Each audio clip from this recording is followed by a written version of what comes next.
Voltamos a apresentar Justiça na Tarde. Justiça na Tarde debate. Bem, são 15 horas agora no horário de Brasília. E como nós já anunciamos, a partir de agora nós vamos então para o nosso debate. Muito obrigado a você, sintonizado na 104,7 FM, como também você que está nos acompanhando pelo YouTube. Está, portanto, com as imagens e o som aqui do nosso estúdio, aqui na Rádio Justiça, conosco já os nossos convidados, com os quais nós vamos estar aqui debatendo esse assunto que nós já aqui abordamos, ou seja, os prédios espelhados, portanto, aí na sua estrutura, e com isso, muitos deles, pelo que já foi denunciado, são erguidos em rota migratória de pássaros. E evidentemente que o choque é inevitável. E com isso temos aí relatos, como também, de certa forma, estudos, inclusive um estudo da UNB, que por conta de um trabalho desenvolvido por uma das alunas, portanto, da UNB, que está se formando em ciências ambientais, ela preparou o seu trabalho de conclusão de curso, ou seja, o TCC, focando justamente isso, né? E com o seu trabalho, a UNB, então, decidiu impulsionar aí um estudo para minimizar, portanto, a mortandade de pássaros que colidem, portanto, aí com as fachadas envidraçadas. Então é nesse sentido que nós vamos, a partir de agora, estar conversando com os nossos convidados, até mesmo para entender o que pode ser feito no sentido de, claro, não sermos, portanto, responsáveis pelo extermínio aí dos pássaros, enfim. Então é nesse sentido que nós vamos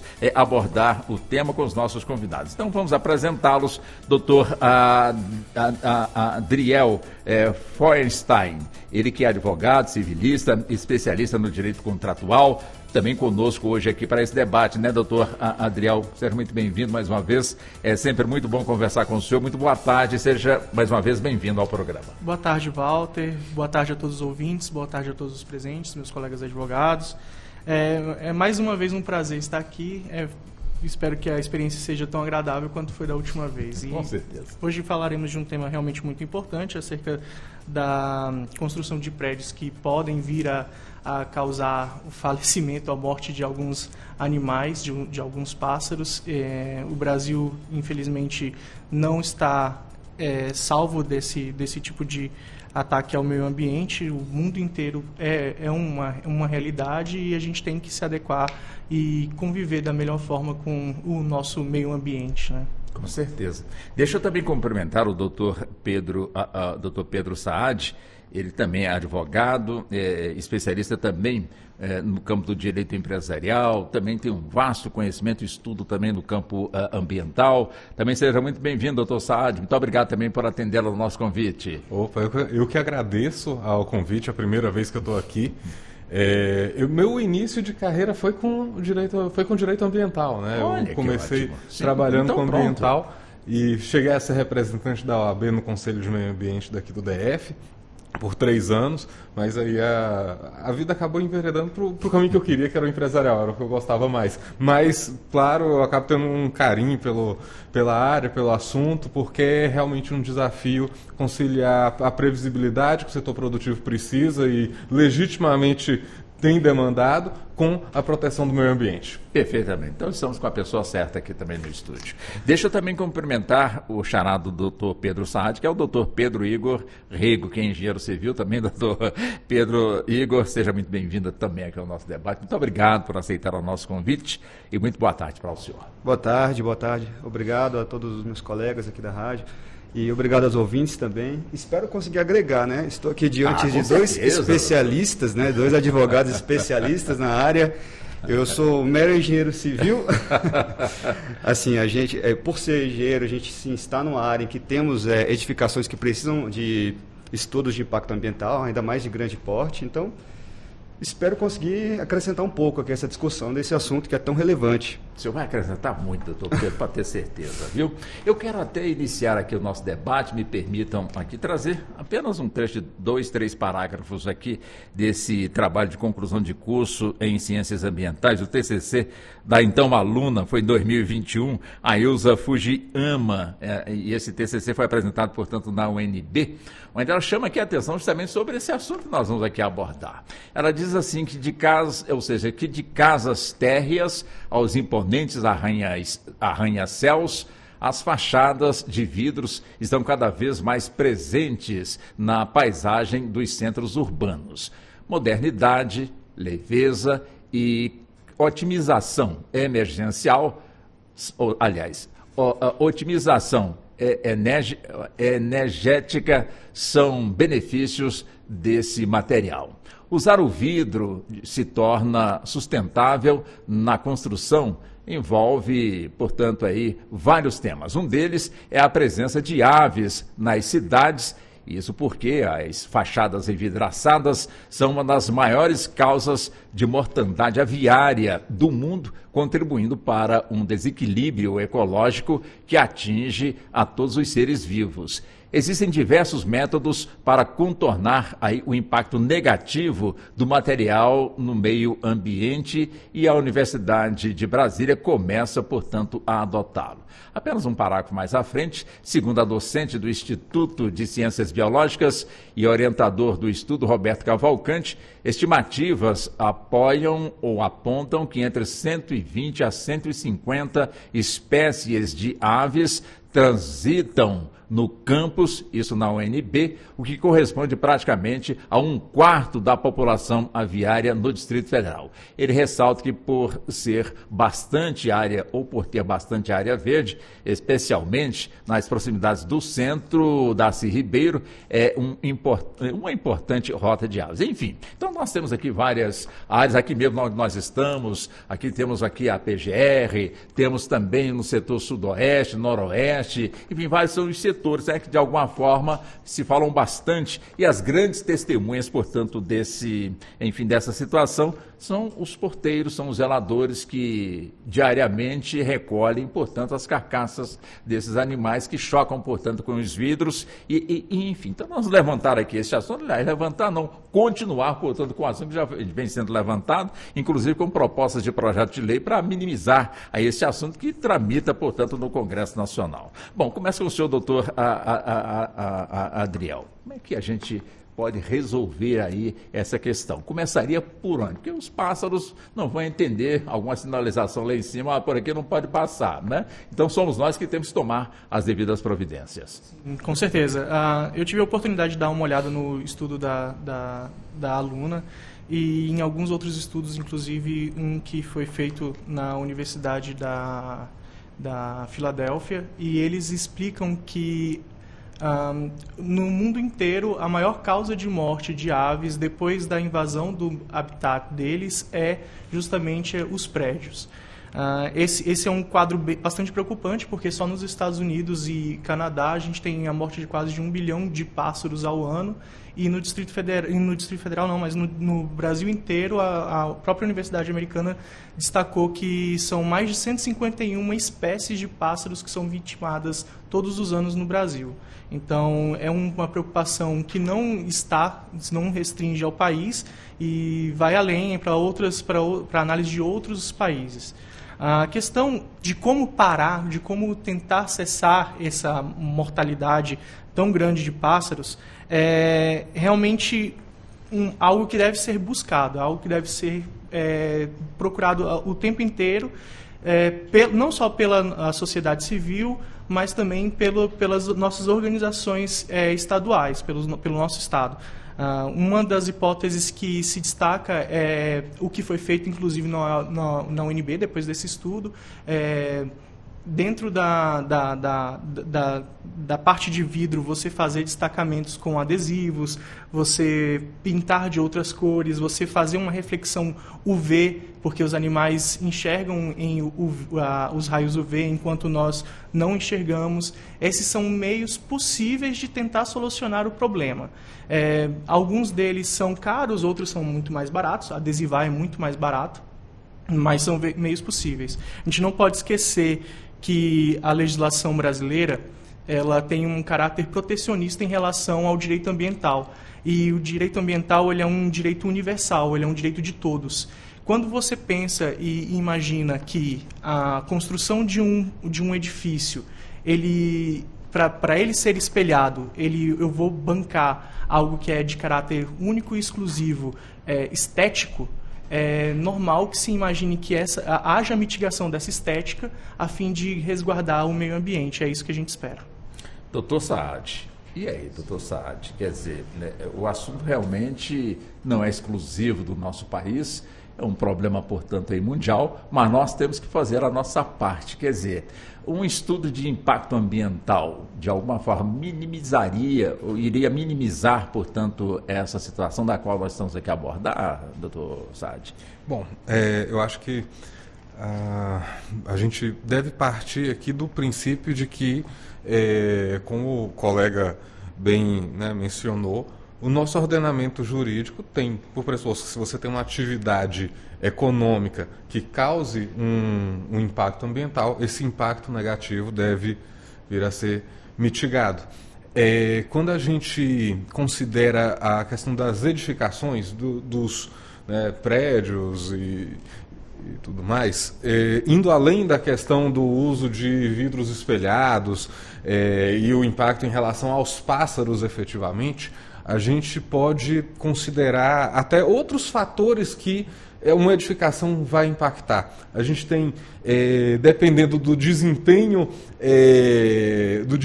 dessa edificação, um maior aquecimento ou um menor aquecimento, por consequência, um maior uso ou menor uso de ar-condicionado.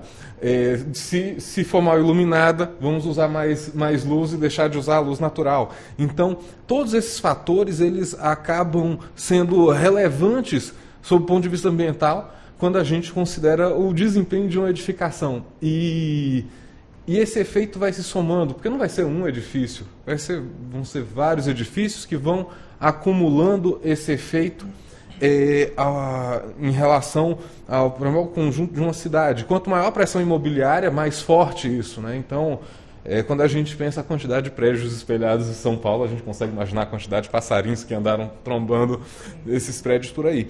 Mas a pergunta, eu acho que é interessante a gente ter um rigor aqui, que pode parecer bobo, mas não é, a respeito do estudo de impacto ambiental. Quando a gente fala de estudo de impacto ambiental, né, a gente está falando de um estudo que é elaborado numa avaliação de impacto ambiental, geralmente no contexto do licenciamento ambiental, a gente está falando do estudo mais completo que tem. Então, e isso porque tem alguns que começam falando da Pangeia, assim, uns estudos gigantescos e muitas vezes, com perdão aqui ao colega engenheiro, muitas vezes a gente acaba tendo estudos bem extensos e que vão analisar de tudo, né? E conforme é importante que o estudo que for ser exigido do empreendedor ele seja correspondente ao dano que vai ser avaliado. Geralmente, quando a gente considera estudo de impacto ambiental, a gente está falando de empreendimentos como parcelamento urbano, e aí são vários prédios, a gente está pensando num bairro, ou então uma hidrelétrica, uma lavra minerária, a gente está falando de empreendimentos muito maiores. E isso, olhando o Brasil ou qualquer outro país, e sempre vai ser polêmico, tá? Seja em conselhos de meio ambiente, seja em parlamentos ou discussão na sociedade, a gente vai tendo que adequar esses instrumentos. Assim, ou vai ter um estudo mais simples, que não significa que seja simplório, mas que seja adequado para avaliar o impacto, por exemplo, de um prédio. Não é porque a gente licenciou o bairro que não necessariamente não seja necessário um estudo para se antecipar e mitigar esses impactos. Então, eu respondendo, né, a pergunta sobre essa questão, eu acho que há dois pontos aqui que seriam interessantes. O primeiro, sobre o ponto de vista do licenciamento ambiental, a gente ter em consideração no licenciamento de parcelamento de solo, na hora que vai aprovar um bairro, na hora que vai aprovar um determinado espaço urbano, e ainda tem o licenciamento urbanístico, mas focando no ambiental, que sejam considerados esses impactos cumulativos, que muitas vezes não são considerados. E com isso, a gente tem aqui em Brasília um caso interessante, que é o do Noroeste. O licenciamento do Noroeste colocou na licença ambiental do Noroeste, você tem algumas previsões sobre desempenho de edificações. Não ficou aquém do que foi esperado na época, mas eu acho que foi um avanço nesse ponto, e todo bairro deveria ter isso, vou parar para pensar, né? Assim, como as edificações deveriam se comportar e ter essa atenção. E um segundo ponto é que a gente também tem outros instrumentos que não necessariamente o licenciamento ambiental, como a aprovação de projetos, e a aprovação de projetos também pode incorporar determinadas variáveis em relação ao impacto urbano daquilo. Isso inclui, claro, trânsito de animais, por que não, né? Bom, doutor Igor, o senhor já viu que o senhor não tem culpa alguma, né? Engenharia não tem culpa alguma nessa questão. Inclusive, nós estamos aqui buscando culpar de forma alguma. É que é justamente a gente levar o esclarecimento para o público. Evidente que o engenheiro recebe ali a planta, tudo pronto, então vamos executar, né? Como é que se houver essa discussão? Ou seja, o senhor já, de alguma forma, testemunhou algo parecido com a elevação dos andares, de repente vem ali um bichinho com um biquinho ali e acaba trombando na edificação? Como é que o senhor vê essa discussão também, doutor? Em relação a essa discussão, sempre tem que pensar também um pouco do lado do empreendedor, do empresário que vai iniciar uma construção. Uhum. Como o doutor Pedro Saad falou muito bem, quando nós falamos de estudo de impacto ambiental, a gente está falando de grandes empreendimentos. A gente está falando, aumentando um pouco o rol dos exemplos, de rodovias, ferrovias, usinas hidrelétricas, porque é um estudo complexo, né? É um estudo que é necessário para as famosas licenças de instalação, de operação.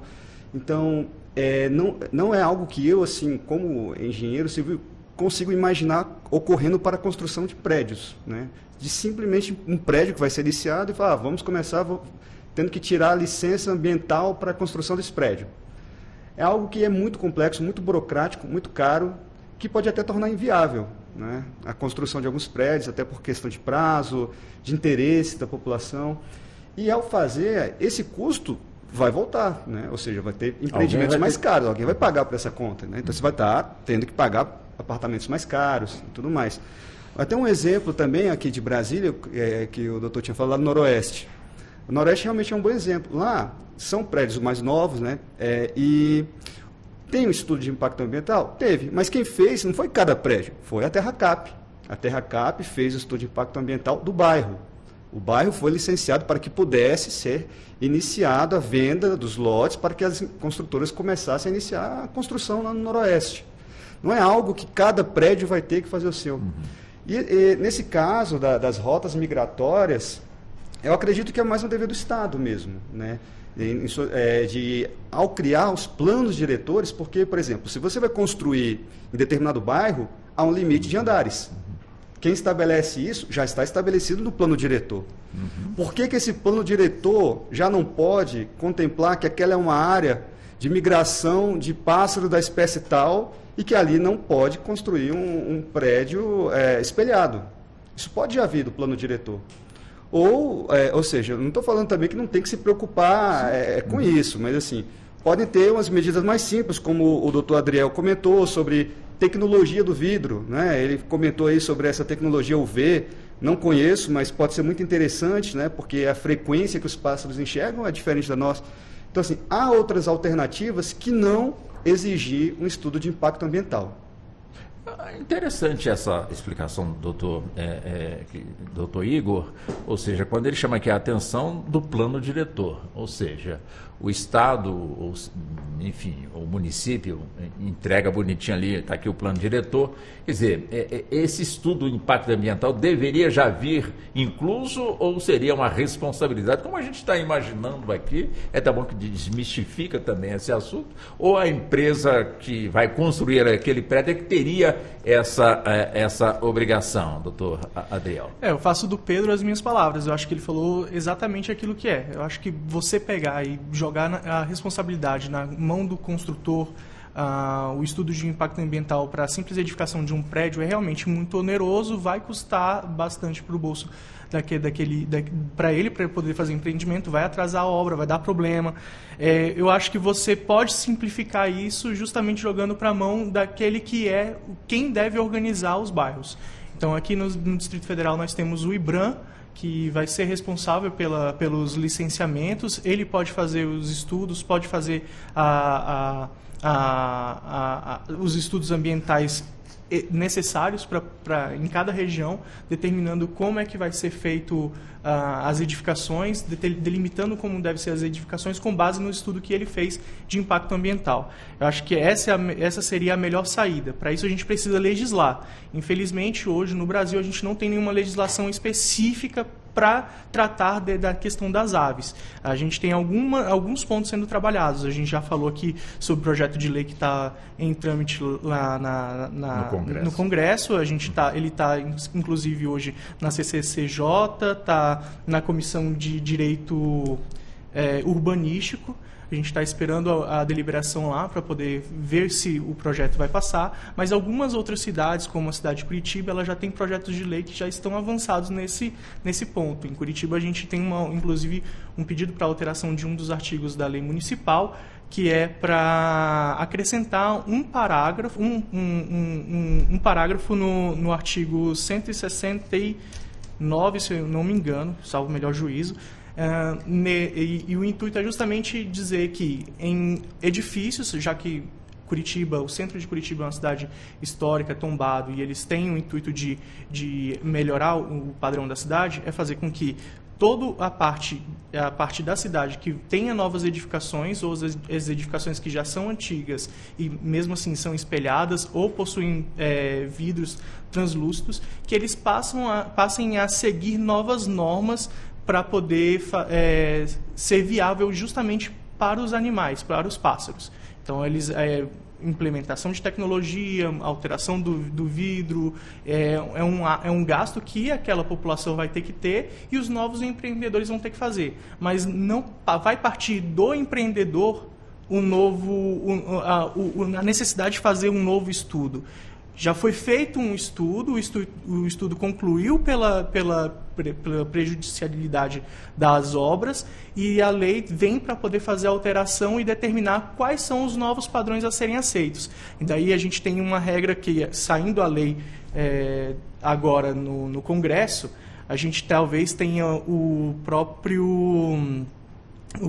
a própria ABNT regulando como seria a construção desses vidros, quais vidros seriam poderiam ser utilizados, a que altura é necessário realmente você utilizar essa nova estruturação de vidros para evitar tanto o impacto das aves. Aqui no Distrito Federal a gente tem um dos prédios mais bonitos, na minha opinião, do Distrito Federal. Ele também é um dos mais impactantes em relação à vida desses pássaros, que é a própria PGR, né? Infelizmente é um prédio lindíssimo, mas é um prédio que ele acaba causando muitas e muitas mortes. A gente vê muitas matérias nesse sentido acerca de morte de pássaros por causa da PGR.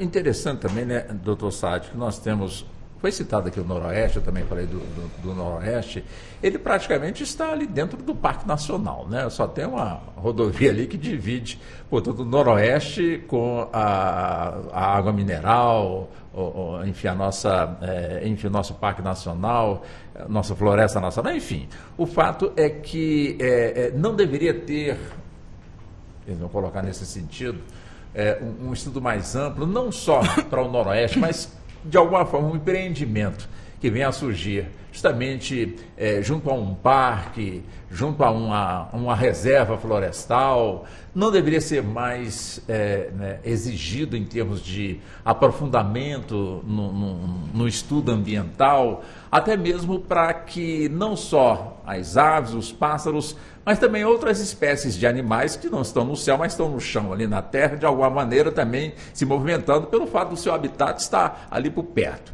No campo ambiental, como é que o senhor também vê esse aspecto? Olha, eu acho que é interessante aqui que a gente tenha uma clareza de como essas questões surgem quando a gente tem, né, a implantação de um empreendimento.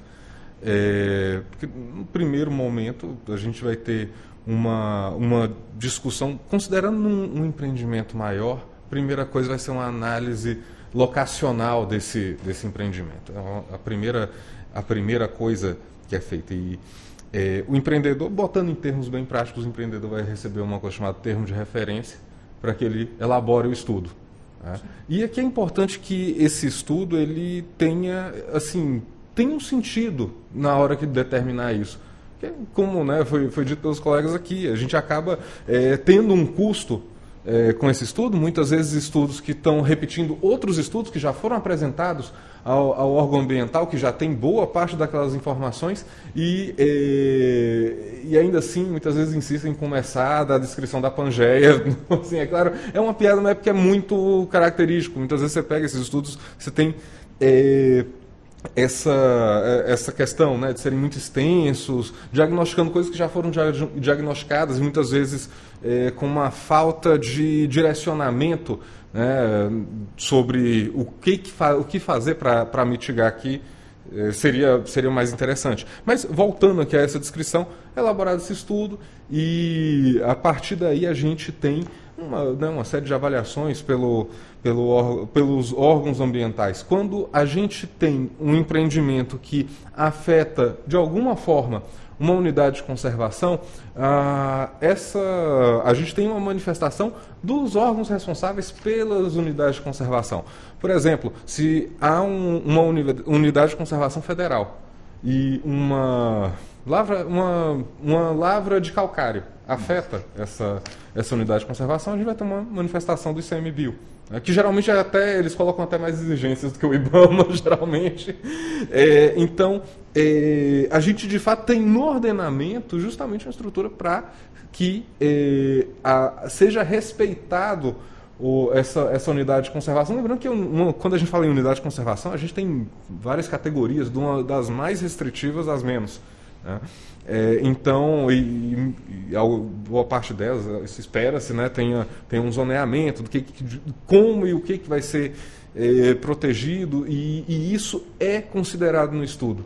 Então, eu estou fazendo essa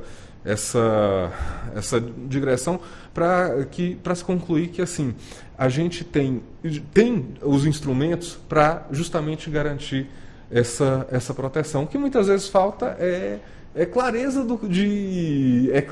tanto muitas vezes pela população que quer ver o meio ambiente sendo protegido e acaba, né, enfim, pressionando para que tenha, por exemplo, um estudo de impacto ambiental. Uma vez eu lembro de um caso que era sobre um duto, era para trocar um duto, não tinha muita coisa assim, só que aí uma associação tinha pedido que fosse realizado estudo de impacto ambiental. O juiz concedeu a liminar. Assim, e a gente entra num outro ponto que tem sido sensível para empreendedores, que o órgão ambiental fala um negócio, só que se o Ministério Público discorda, e que também não quer opinar antes, porque não quer se comprometer na hora de judicializar, isso acontece.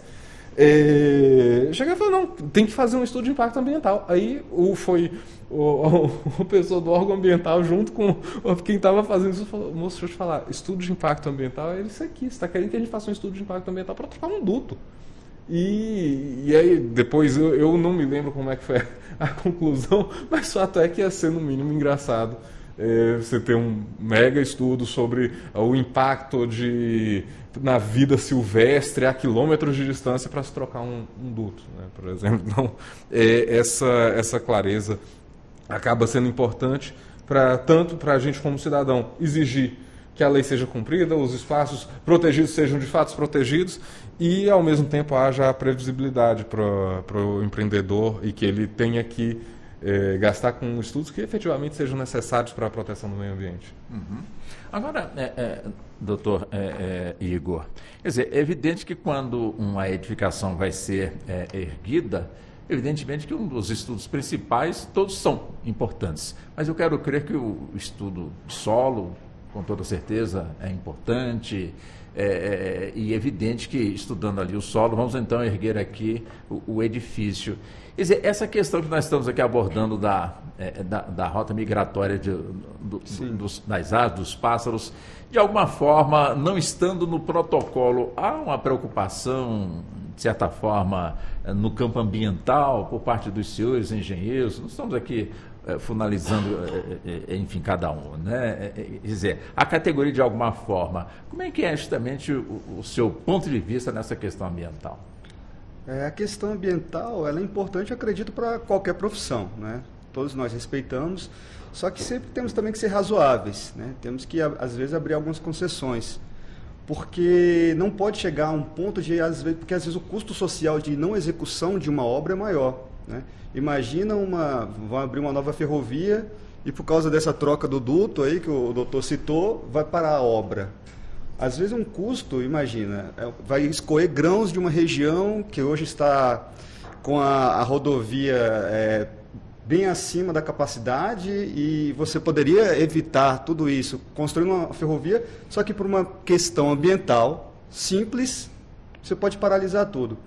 Então, sim, todos nós nos preocupamos com a questão ambiental, mas acredito que sempre tem que buscar um bom senso também, né, nas decisões sobre até onde avançar na questão ambiental e até onde recuar ou até onde buscar alternativas. Até no seu exemplo, sim, tem projetos essenciais. Você vai construir um prédio, você tem que estudar o solo para saber o tipo de fundação do seu prédio, até porque isso vai ser necessário para manter esse prédio em pé e a segurança de todos. Isso é importante. Mas, assim, questão ambiental, como eu falei, por que não levar isso para o Estado, esse custo, né? O Estado poderia dizer, já poderia fazer esse estudo, ou seja, poderia passar para o Estado esse estudo e não para o engenheiro, não para o construtor. E determinar e falar, olha, ele vai ver, essa é uma região que não pode ter prédio espelhado. Até falando, um outro exemplo que eu estava lembrando aqui, lá no Noroeste, não sei se isso se manteve até o final da construção, mas no início, os prédios de frente para o Parque Burle Marx não podiam ser espelhados. Todos os outros podiam, esses não. Ou seja, quem determinou isso? Foi a determinação, o plano diretor daqui da Terracap. Então, assim, há esse interesse e o construtor tem que seguir. Quando é algo que é determinado pelo Estado, a gente segue. Então, assim, como eu falei, é importante, nós temos a visão que é importante, que é necessário, mas nem sempre é possível seguir tudo a risco, nem sempre é possível entrar em todos os detalhes ambientais para qualquer projeto, né? Às vezes a gente tem que ir em apenas o que é determinado por lei. O que a gente está percebendo... Pois não, doutor? Só fazer uma acréscimo. A gente também não pode esquecer uma coisa, que como eu falei anteriormente, o direito ambiental ele é uma responsabilidade de todos. Então, por mais que previamente não se tenha feito um estudo de impacto ambiental, não se tenha se preocupado com o impacto que uma construção ou determinada obra vai trazer para aquele ambiente, a gente não pode esquecer que por trás da construção existe também um meio ambiente que é vivo. E esse meio ambiente vivo ele demonstra prejuízo.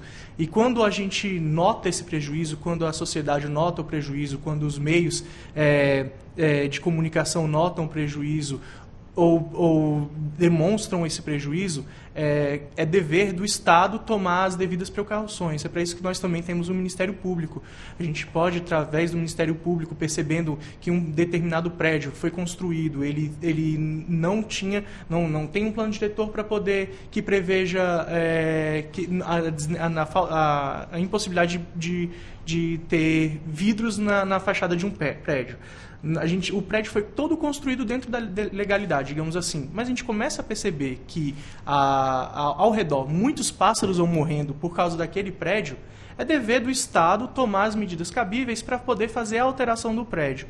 Então a gente pode entrar com uma ação civil pública através do Ministério Público para poder buscar ver se o empreendimento realmente está causando um dano muito grave e daí tentar remediar. É a questão justamente do princípio da responsabilidade, em que aquele que causa o dano ao meio ambiente tem responsabilidade sobre o dano causado. Então, ele tem o dever de reparar e de mudar. A gente não pode mitigar o direito ambiental em detrimento do direito, de um direito individual. Então, a gente tem que ter sempre isso na nossa cabeça. Por mais que o empreendimento ele tenha passado por todo um critério rigoroso para ser construído, se eventualmente, posteriormente, for averiguado um prejuízo ambiental, esse prejuízo ambiental tem que ser remediado e o empreendimento tem que se adequar às novas diretrizes que vão ser estabelecidas para ele. Quer dizer, duas questões aqui levantadas muito pertinentes, né? Uma delas, por que no plano diretor já não vem, portanto, com essa definição, com o estudo de impacto ambiental? É realmente muito interessante aí esse ponto. E outra questão também que estamos observando, doutor Saad, é justamente a questão dos segmentos que, de alguma forma, têm a responsabilidade de cuidarem, darem a palavra final, emitirem documentos. É muito disperso, né? Tem não, esse é com fulano, não, esse aqui é com Beltrano, não, aquele não é... enfim, seria o caso, de alguma forma, nesse último ponto que estamos aqui a abordar, ter no país um segmento, ou de cunho municipal, estadual ou federal, que de alguma forma possa definir esses detalhes que nós estamos aqui abordando. E inclusive, eu quero entender também que um empreendimento ele tem prazo, né, para ser concluído ali aquele empreendimento. E quando há, portanto, aí o atraso, realmente todo mundo perde. E quando há também a não observação também das definições dessas questões, quem perdem também estão falando dos pássaros, são eles então, né? Enfim, caberia realmente no país, dentro de uma lei, organizar num único ponto para dali sair uma definição final e não buscar, enfim, aqui, acolá, mais na frente, para ter realmente um documento final para poder, então, dar seguimento a esse empreendimento? Olha, eu começo falando uma coisa que já foi muito pior. Antes de 2011, antes da Lei Complementar 140, quando a gente considera licenciamento ambiental, havia muita insegurança sobre quem deveria licenciar. Eu não era advogado nessa época, mas eu trabalhei com quem já foi. E os casos que chegavam na consequência dessa indefinição, acabava sendo algo bem assim, complicado. Então, só de a gente ter uma definição das competências, quando é que deve ser o órgão estadual, que a maioria das vezes é o órgão estadual que vai licenciar, ou o órgão federal, em menor grau, mas também tem seu papel, a gente já teve um avanço muito grande. E aí também tinha indefinição sobre, mas quem licenciava, mas quem é que pode multar aquele empreendimento? Aí ficava algumas situações até curiosas, como teve um caso, eu acho que tenho quase certeza que foi em Minas Gerais, que a empresa tinha percebido que tinha cometido uma infração ambiental, aí chegou e ligou para o órgão que assim, a previsão do valor da multa ia ser mais baixo, ligou e falou, a gente cometeu uma infração, vem cá multar. Assim, eu não sei o quanto que essa anedota é verdade, mas me contaram, juraram que é verdade, enfim, eu achei curioso. Então, a Lei Complementar 140 de fato veio dar uma segurança maior nesse sentido, que determina quem pode multar e quem licenciou, para começo de conversa. É complicado a gente colocar uma espécie de balcão único que vai definir tudo, num primeiro ponto, porque cada instrumento da política de meio ambiente, tanto a nacional quanto as estaduais, políticas de meio ambiente, vai ter um propósito. Em geral, elas têm uma certa uniformidade, mas quando a gente fala, por exemplo, em plano diretor e zoneamento ecológico econômico, a gente está falando de um planejamento mais macro, em diretrizes gerais, mas que precisa ser feito para o licenciamento ambiental funcionar. Acho que a gente pode afirmar com uma certa certeza que um dos problemas do licenciamento ambiental é que a gente espera muito dele. Porque, na dúvida, coloca no licenciamento ambiental. E aí esse eu posso falar porque eu vi. Licenciamento ambiental parado porque o empreendedor não apresentou um documento do Detran. Aí você fala, mas é controle de trânsito ou é controle ambiental que a gente está lidando? E aí começa, mas tal questão urbanística coloca no licenciamento ambiental. E aí a gente vai tendo uma sobrecarga, um excesso de expectativas nesse instrumento que tem a finalidade de licenciar. E aí a gente entra em questões que eu entendo os pontos quando a gente fala, por exemplo, a gente estava falando sobre as unidades de conservação e a manifestação, por exemplo, do ICMBio.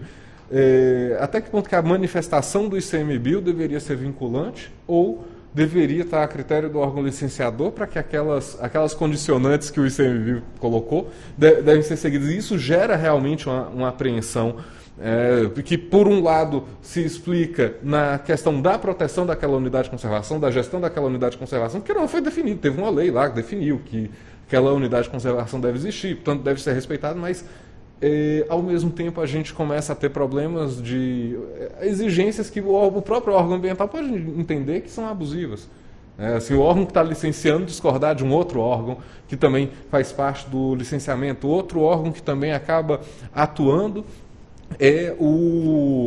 nesse momento eu acabei me esquecendo o órgão, mas a finalidade dele é em relação às manifestações culturais. E aí a gente tem algumas situações, talvez o nosso colega engenheiro já tenha até visto, especialmente parcelamento de solo, pensar que não se dá de cara com um cemitério indígena.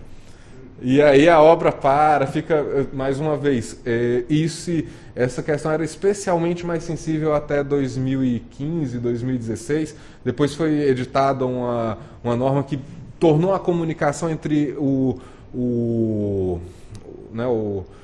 nossa, eu esqueci realmente, eu acho, o IPHAN. Nossa, nome fácil, né? O IPHAN e os órgãos ambientais tornou a comunicação mais clara, isso ajudou bastante. Então, assim, resposta... Seria desejável um único órgão manifestar?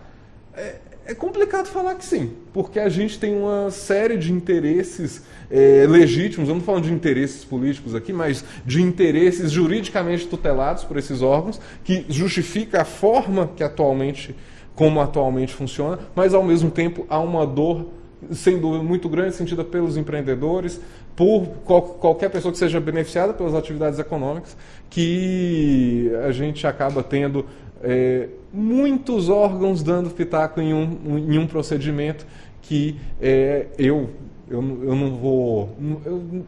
acho que eu vou ser explícito quanto à minha opinião. Eu acho que a palavra final deveria ser sim do órgão licenciador. Afinal, todo mundo falando ao mesmo tempo não funciona, seja em licenciamento ambiental, seja numa mesa de boteco. Ninguém consegue se entender. Deixa eu aproveitar esse gancho, já eu vou com o doutor Igor, buscar com o senhor, doutor Adriel. Há excesso de zelo nesse assunto que nós estamos aqui abordando, ou seja, muitas exigências, ou tem que ser assim mesmo? Tem que exigir bastante, tem que ter excesso de zelo mesmo? É uma faca de dois gumes. Eu acho que excesso de zelo, eu acho que não. Eu acho que tem excesso de burocracia. Eu acho que a burocracia e o zelo, eles são diferentes. Muitas vezes a gente pensa, quanto mais burocrático é uma coisa, mais a gente tenta proteger aquela coisa. Então, não acredito que seja muito assim. Existe realmente uma bagunça atualmente na forma como que é tratado essas questões ambientais, principalmente porque nós não temos uma lei ambiental específica, nós temos leis espaçadas que tratam de águas, tratam de floresta, tratam de cada coisa, de minério, então, lei do solo, e daí o que acontece? Essa falta de homogeneidade na questão bagunça ela, e daí a gente tem a questão ambiental ela é dividida desde o âmbito federal ao âmbito estadual, depois municipal, então você tem muitas camadas. O IBAMA ele faz licenciamento, mas o IBRAM também faz licenciamento, e então quem é o real responsável pela questão, se atingir uma área se atingir outra área é outro. Eu acho que simplificar a questão, simplificar a forma, tornar a questão mais objetiva, eu acho que melhoraria, inclusive daria mais zelo para a questão. Ainda mais zelo. Seria zelar ainda mais dessa questão ambiental. Então, eu acho que falta isso. Eu acho que, na verdade, falta tirar um pouco da burocracia e resolver mais o que importa. Entendo. Quer dizer, o material que é utilizado no empreendimento, tem a descrição deste material, ou seja, do começo, portanto, ao fim, como um acabamento. Quer dizer, enfim, esse conjunto, né, de material, de alguma forma, precisa passar pelo crivo de uma fiscalização ou cabe ao empreendimento tomar, portanto, essa decisão? Por que nós estamos provocando o senhor? Porque, evidentemente, que vamos ter, portanto, ali uma parte frontal feita com vidro, né, espelhado, enfim. Quer dizer, isso é tido, portanto, na descrição ali do documento sobre aquele conjunto de edifícios que está sendo erguido, para ver se vai ter contestação ou não, ou se obedece, portanto, à legislação ou então o plano diretor de que naquele espaço ali não pode ter determinado tipo de material. Como é que funciona isso no campo da engenharia, doutor? Olha, quando a gente vai fazer um prédio, os materiais que serão utilizados são definidos no projeto arquitetônico. Né? Certo. Que ao se executar esse projeto, define o tipo de fachada que vai ter, os materiais que serão utilizados. Mas, nesse caso, desse assunto que nós estamos debatendo, como citei agora há pouco o exemplo, que já ocorreu, né? O que não pode chegar e falar, olha, tem que ser tal material, mas pode falar que, por exemplo, não pode ser refletivo. Você não vai, o Estado não vai determinar qual que tem que ser exatamente o material que será utilizado naquela obra. Coloca mas que ele não pode ser. Mas ele pode dar características que não são desejadas para aquela fachada. Por exemplo, ele não pode falar assim, não pode ser uma fachada de vidro? Pode, mas assim, não pode ser refletivo. Isso pode ser feito. Mas não pode ser taxativo ao ponto de falar quais são os materiais que serão utilizados para edificação. Isso aí vem através de definição tanto da arquitetura como também do estudo de viabilidade do projeto, né? Que tem certos materiais que são mais caros que outros, né? Então, essas definições vêm sempre de projeto. Mas, assim, se tiver uma proibição para um determinado parâmetro do material, aí, claro, aí o projetista vai buscar uma alternativa. E alternativas, assim, a criatividade é o que não falta nessa área da construção, né? Então, assim, há diversas opções que fica bonito também, né? Agora, uma coisa, tem até uma dúvida aqui para o doutor Adriel, que ele tinha comentado sobre o prédio da PGR, que é uma referência, inclusive, da engenharia, né? E que realmente é um problema para essa questão dos passos. Você tinha comentado de uma forma que deu a entender que seria possível até agir de uma forma retroativa, né? Quando localizasse. Mas num caso como esse, que é um prédio de referência em Brasília, uma área tombada, como é que faz no caso desses? Pois é, a questão da PGR ela é linda, ela para mim, de verdade, é um dos prédios mais bonitos de Brasília. Eu sou apaixonado pelo prédio, eu acho ele magnífico em todos os sentidos, tanto a questão arquitetônica quanto realmente visual, estrutural, tudo. E em relação a como tratar a PGR, é difícil, porque é algo que, na minha opinião, já poderia ter sido feito, mas eu acho que é algo que não é muito falado. Primeiro que é muito caro. É um prédio que ele é todo feito de vidro, todo espelhado. Ele é todo panorâmico. Então, de dentro você consegue ver tudo do lado de fora. Então, para você fazer toda essa alteração, você pode mexer na estrutura você pode falar até mais do que eu, que é engenheiro, mas pode mexer na estrutura do prédio, pode mexer no design, no que foi planejado arquitetonicamente para ele. Então, todas essas questões acabam se tornando barreira. Questões políticas também se tornam barreiras. O que poderia ser feito é realmente adotar novas tecnologias em relação à vidraçaria. Pode ser feito pesquisa de novas nova forma de vidraçaria para poder fazer toda a troca da vidraçaria do prédio, mas daí é uma questão que falta realmente regulamentação. A gente não tem regulamentação acerca disso. A gente não tem a ABNT determinando como devem ser os vidros que realmente repelem os animais. Então é uma questão complicada porque ela não tem regulamentação, é uma questão política, é uma questão arquitetônica, ela é uma questão estrutural, e eu acho que por causa disso nunca foi feito.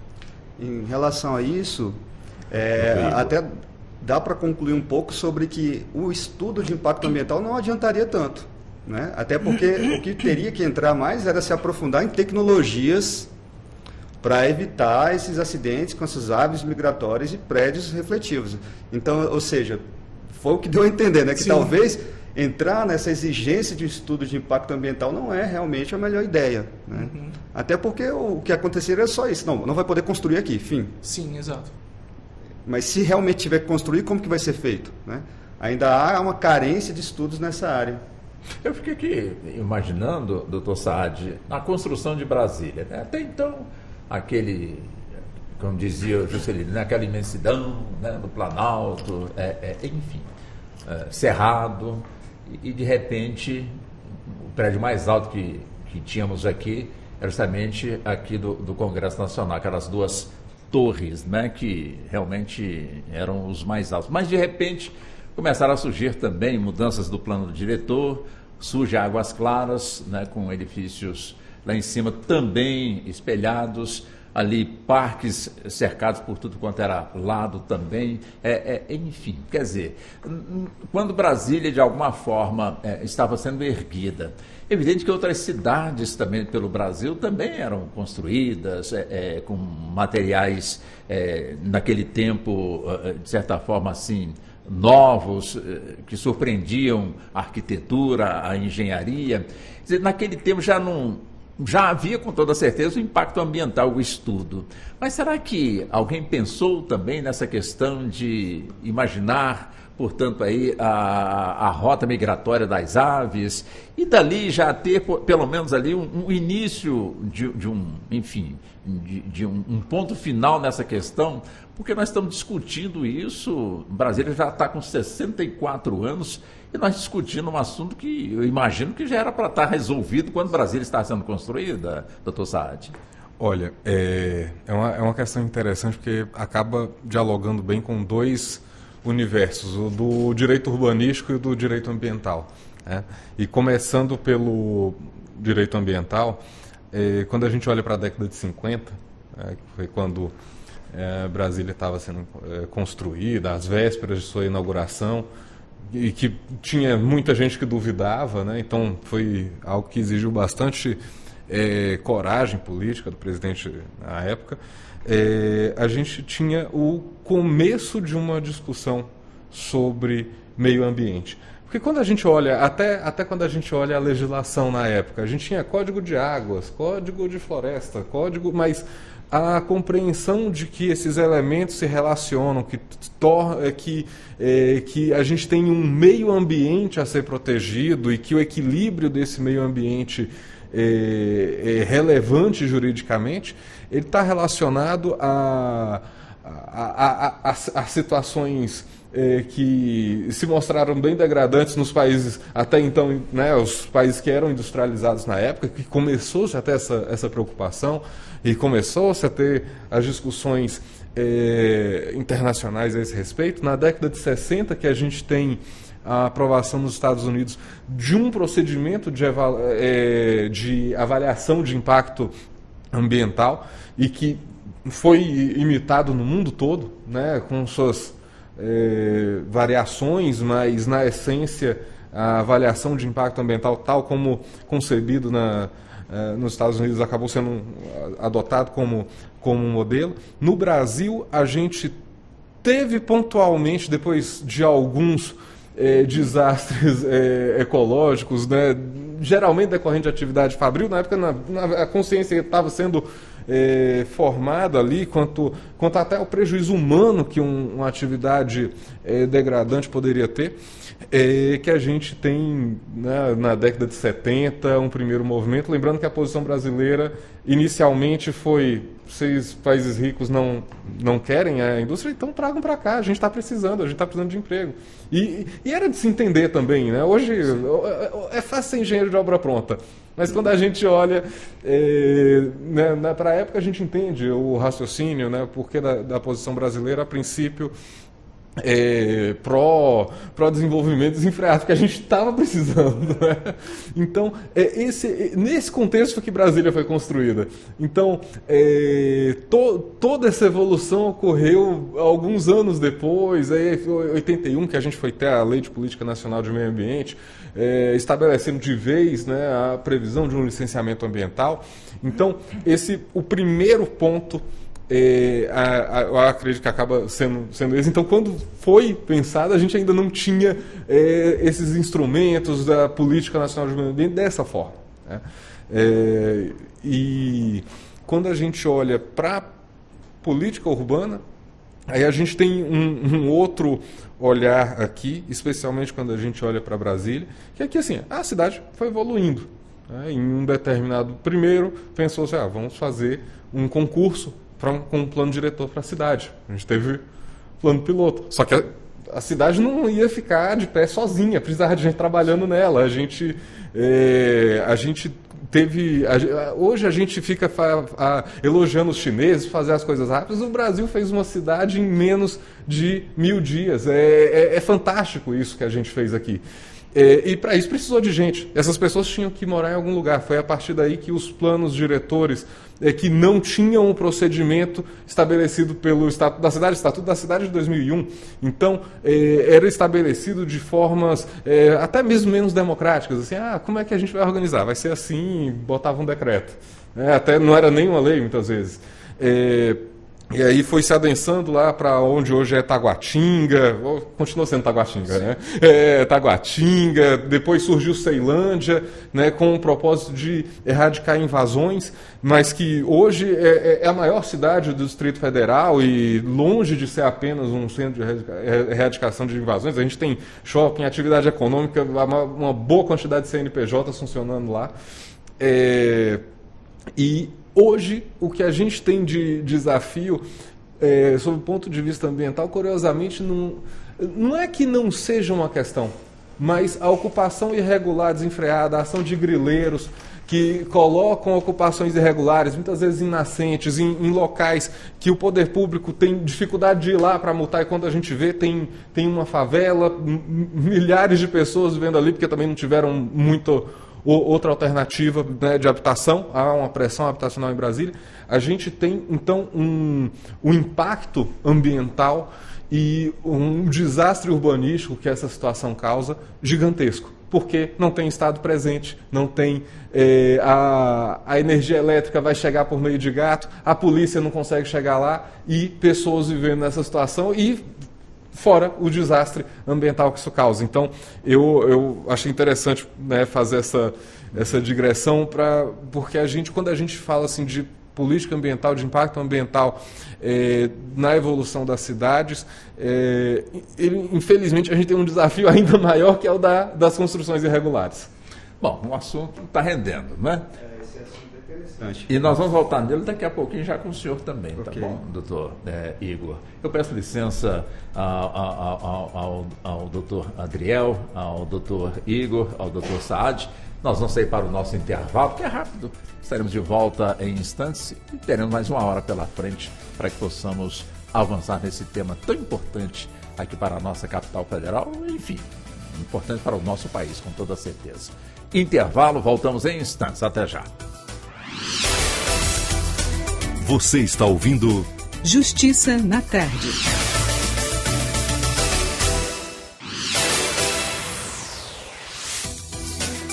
Voltamos a apresentar Justiça na Tarde.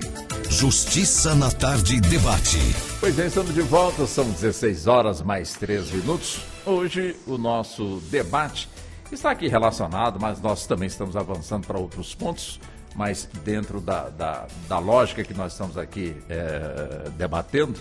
Estamos aqui falando sobre os prédios espelhados, que de alguma forma vem comprometendo aí a segurança e a vida aí enfim, das aves, dos pássaros, que de alguma forma na sua rota encontra, portanto, aí um empreendimento e temos, portanto, aí registros de mortes enfim, de várias espécies de aves, de pássaros, e isso está suscitando, portanto, aqui o nosso debate com os nossos convidados, com o Dr. Adriel Fornstein, ele que é advogado civilista, especialista no direito contratual, também com o Dr. Pedro Saad, também advogado, especialista também no direito ambiental, como também no direito contratual, empresarial, enfim. E também com o doutor Pedro Igor Rego, que é engenheiro civil, conosco aqui, doutor Igor. Enfim, puxando esse assunto do qual nós estamos aqui abordando, é evidente que as questões ambientais, em que pese que já se discute há muitos anos aqui no nosso país, mas eu quero crer que tivemos um marco aí para que esse assunto pudesse ganhar mais popularidade. E eu quero crer que foi ali pela Rio 92, onde tivemos um dos maiores eventos mundiais sediado no Rio de Janeiro, e que eu tive a oportunidade também de estar lá fazendo aí a cobertura, né? Faz tempo, viu, doutor, na praça? Pois bem, e de lá para cá a conscientização foi aumentando, mas eu quero crer que ainda precisa aumentar mais. Então temos aí produções de leis, de resoluções, isso de alguma forma, quando chega... Quer dizer, é fácil da sua compreensão, quer dizer, temos especialistas suficientes para poder, de alguma forma, passar a orientação no debate, para que, como hoje nós estamos discutindo, essa questão dos prédios espelhados e as vítimas estão sendo, portanto, as aves, os pássaros. Quer dizer, é um assunto que aos poucos ele vai ganhando realmente aí conhecimento, amplitude. Começa assim? Sim. Bom, em relação a essa questão histórica, né, você mencionou a questão do Rio 92, mas essa questão até do estudo de impacto ambiental ainda começou um pouquinho antes. A resolução CONAMA, acredito que é de 86 mais ou menos, que foi quando surgiu o estudo de impacto ambiental. E como até o doutor, o meu xará, o doutor Saad, aí, tinha comentado sobre Brasília, né? Ele comentou que Brasília foi 1000 dias construindo uma cidade. Mas é porque a preocupação, a legislação ambiental na época permitia isso também, né? Ou seja, não tinha uma legislação própria para... Não, hoje em dia é impossível. Ia ser 1000 dias. Não, 1000 dias só para começar a planejar, assim, tem grandes obras também aqui no Brasil, estradas, muitas estradas que foram abertas também na década de 80, que jamais seriam abertas hoje em dia, em meio de áreas de preservação ambiental. E, claro, são rodovias importantíssimas hoje, mas que, mesmo assim, hoje não conseguiriam fazer essa rodovia. Igual eu citei anteriormente, tem ferrovia hoje que não conseguem ser executada devido a causas ambientais. A nossa preocupação, as leis ambientais, elas foram ganhando corpo ao longo dos anos. Agora a gente está aqui discutindo essa questão de prédios refletivos que causam problemas para as aves migratórias. Isso é uma preocupação que, se for voltar, sei lá, uns 10 anos atrás, a PGR já tinha causado alguns acidentes. Então, voltando um pouco antes, ninguém nem imaginaria que isso seria um problema. Até porque, querendo ou não, quando a gente fala sobre essas questões de arquitetura, é algo novo, né? Essa questão de começar a utilizar prédios com fachadas de vidro refletivos é algo novo. Então, não tinha essa preocupação no passado. Então, sim, é normal termos essa preocupação hoje em dia, debater se isso tem que entrar ou não no estudo de impacto ambiental, ou seja, mais uma coisa para o estudo de impacto ambiental, ou se poderia ser algo que realmente poderia simplesmente vir definido num plano diretor da cidade, minimizando, adentrando sobre parâmetros, né? Entrando mais em parâmetros, definindo, olha, não pode ocasionar tal nível de reflexo. Bom, então, o construtor vai procurar um material que possa ser utilizado, né? Na época, no início de Brasília, assim, eu amo Brasília, mas se você vai aqui na Praça Três Poderes, aqui na frente, vai ali no Panteão, o guarda-corpo é baixíssimo, né? Então, assim, até na época que foi feito, não tinha tanta preocupação também com acessibilidade, não é? Então, realmente, no passado era mais fácil fazer essas obras.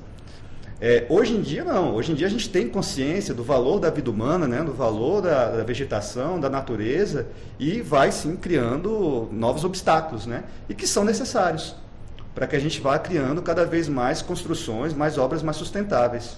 Doutor Adriel, o senhor disse que teria 2 reflexões pelo que foi colocado aqui, com muita propriedade pelo doutor Saad. Sim, é só puxando o gancho mesmo do que o Saad falou. É exatamente aquilo que ele disse. A gente tem que destacar que o direito ambiental é um direito fundamental de terceira geração, portanto ele é muito novo, ele começou a ser pensado agora com os problemas voltados a crises climáticas, a problemas relacionados a desmatamento. A gente tem que pensar que fora Brasília, que foi brilhantemente construída, nós temos várias outras metrópoles ao redor do mundo inteiro, como Tóquio, Xangai, Nova York, que são todos prédios extremamente densos, cidades extremamente densas que buscaram a verticalização como uma forma de densificar ainda mais a cidade, fazer com que a cidade funcione melhor. A cidade de São Paulo também é um exemplo disso. Eu acredito, na verdade, que esse seja o futuro da engenharia no mundo inteiro, a densificação das cidades, a concentração de pessoas em determinados lugares, em que no mesmo lugar que ela trabalha, alguns quarteirões ela dorme, ela passa a noite, ela se diverte, ela fica concentrada naquele centro urbano. Então é natural que a gente tenha uma verticalização dos centros urbanos. Agora, no início, você não se preocupa o impacto que isso vai ter, porque não existe muitos.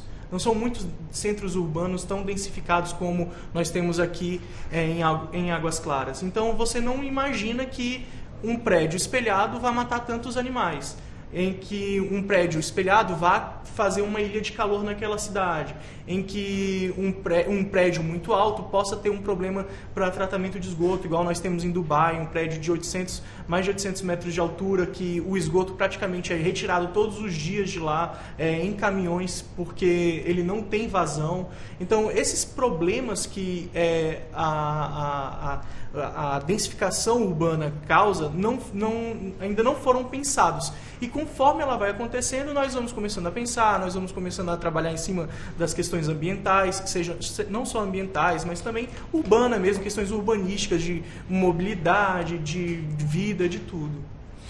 É interessante, né, doutor Saad, a gente começando a falar de um tema importante, né, que é essa questão, portanto, dos prédios com parte com vidros, enfim. A gente está verificando que o assunto é mais embaixo, né? Ou seja, a gente falando de um assunto que é importante e precisa ser falado, mas tem outros detalhes, como muito bem pontuou aqui o doutor Adriel, como também muito pontuou o doutor Igor.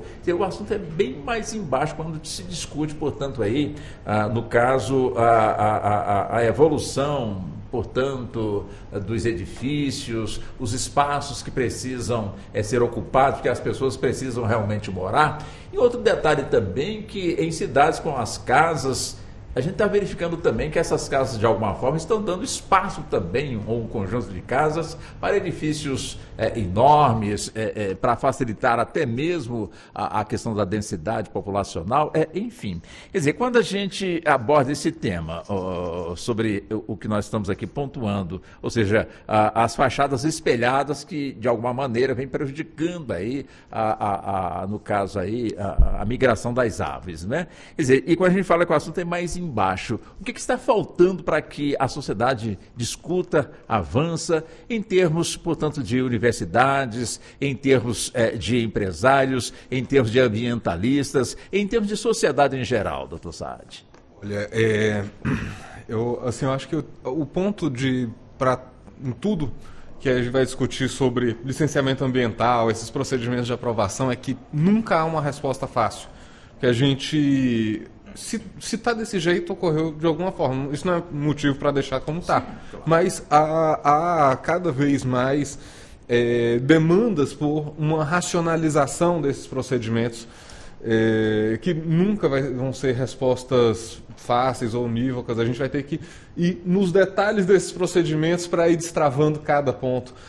Como vai funcionar a dinâmica dos intervenientes. Falei do ICMBio, falei do IFAM, mas também tem, por exemplo, a questão da FUNAI, quando um empreendimento, especialmente rodovia, isso acontece muito, passa por uma terra indígena e muitas vezes nessa terra indígena a gente não tem o protocolo de contato para que a população indígena seja ouvida, e isso dificulta, né, o empreendimento, faz com que ele atrase algumas dezenas de anos, e muitas vezes uma duplicação que é necessária para evitar acidentes, para ter um fator até humanitário ali, e a gente, né, fica refém de uma situação por uma falta de uma política pública, por uma falta de atenção a essas comunidades. Então, o refinamento desses procedimentos, eu acho que é um ponto central para que a participação, né, o papel dele seja realizado sem comprometimento, né, da dinâmica, da celeridade do procedimento como um todo.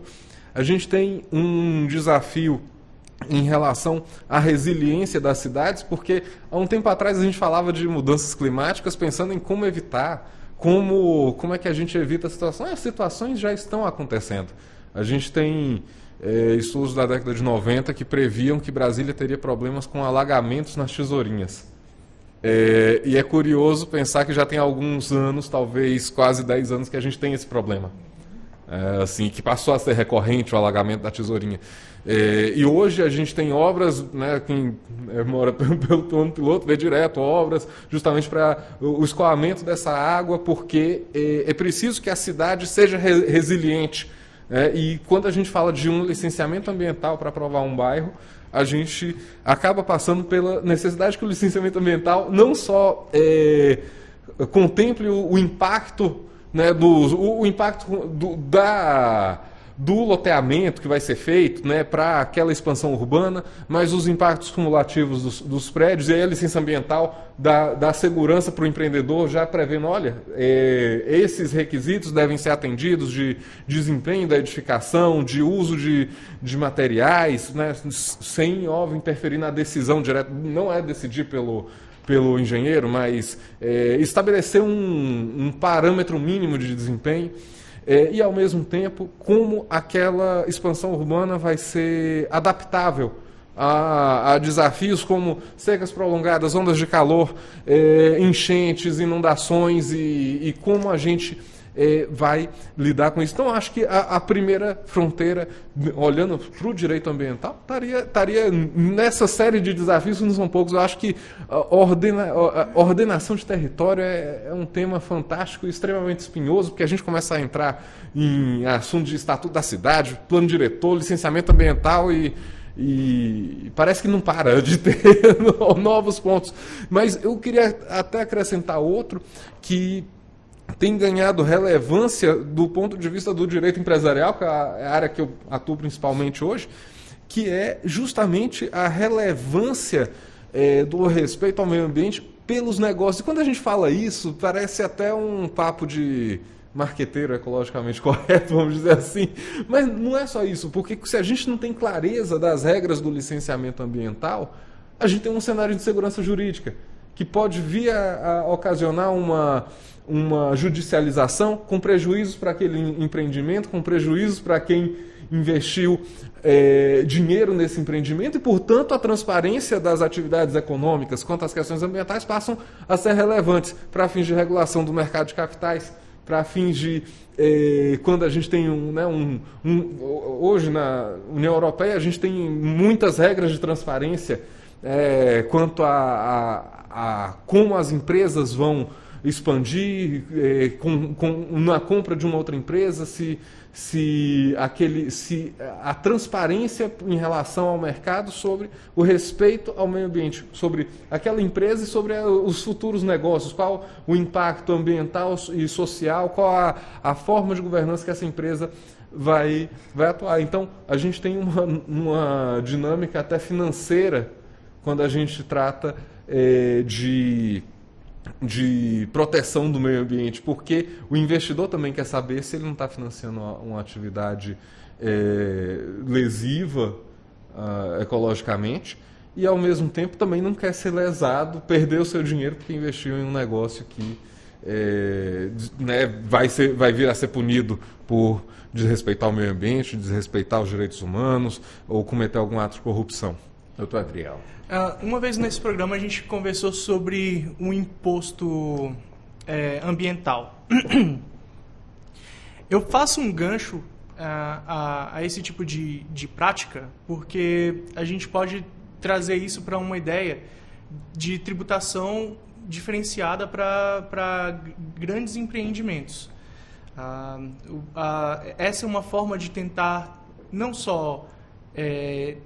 a gente traz esse imposto como uma forma de educação, né? Imóveis que poluem menos, edificações que poluem menos, empreendimentos que poluem menos, eles passam a ter bonificações tributárias em relação a isso. Poderia se pensar, poderia se fazer, poderia se educar a comunidade também para questões de edificações urbanas.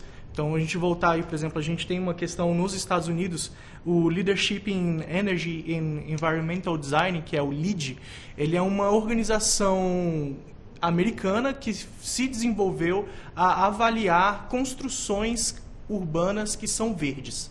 Então, a partir desse momento, ele faz toda uma análise daquele seu empreendimento e você ganha um selo verde por causa disso. Isso traz mais investidores, isso aumenta o nível do seu empreendimento, ele passa a valer mais, ele tem um selo verde que hoje atualmente é bem visto em toda a sociedade. Então você passa a ter aquele edifício com uma validação de uma empresa não governamental, privada, mas sem fins lucrativos, que tem o intuito justamente de validar cada empreendimento. Aqui no Brasil, nós temos a Aqua, que também faz o mesmo serviço, que é a alta qualidade ambiental. Ela é uma vertente da mesma ideia de uma empresa que é francesa, e eles distribuem esses certificados verdes. Às vezes você trabalhar em parceria com esse tipo de... As construtoras trabalharem em parceria com esse tipo de instituição é uma forma de trazer para a sociedade um imóvel, um empreendimento que trabalha em benefício ambiental, dentro de todos os seus problemas que o meio ambiente pode sofrer, ela tenta minimizá-los, receber um selo verde e mostrar para todos aqueles na região que essa empresa ela trabalha, não só a construtora, trabalha de forma verde, mas como todos aqueles que passam a comprar os imóveis validam esse tipo de atitude. Bom, deixa eu voltar. O senhor fica à vontade, caso o senhor queira pontuar o que disse o doutor Adriel, como também o doutor Saad. O senhor fique realmente bem à vontade. Mas o ponto que eu gostaria de abordar com o senhor é o seguinte: quer dizer, num empreendimento que, de alguma forma, comprometeu, portanto, aí, o meio ambiente, comprometeu, portanto, a rota migratória das aves. Tem solução, caso haja uma determinação judicial para que se providencie, portanto, medidas para que as aves seja minimizada, portanto, aí o impacto de tantas mortes que ocorrem, porque não tem realmente uma medida que, de alguma maneira, provoque essa diminuição. Há uma solução. Agora, assim, quem vai pagar o preço dessa solução? Porque é caro. Se é um prédio que já... Foi até quando a gente tinha comentado sobre o caso da PGR.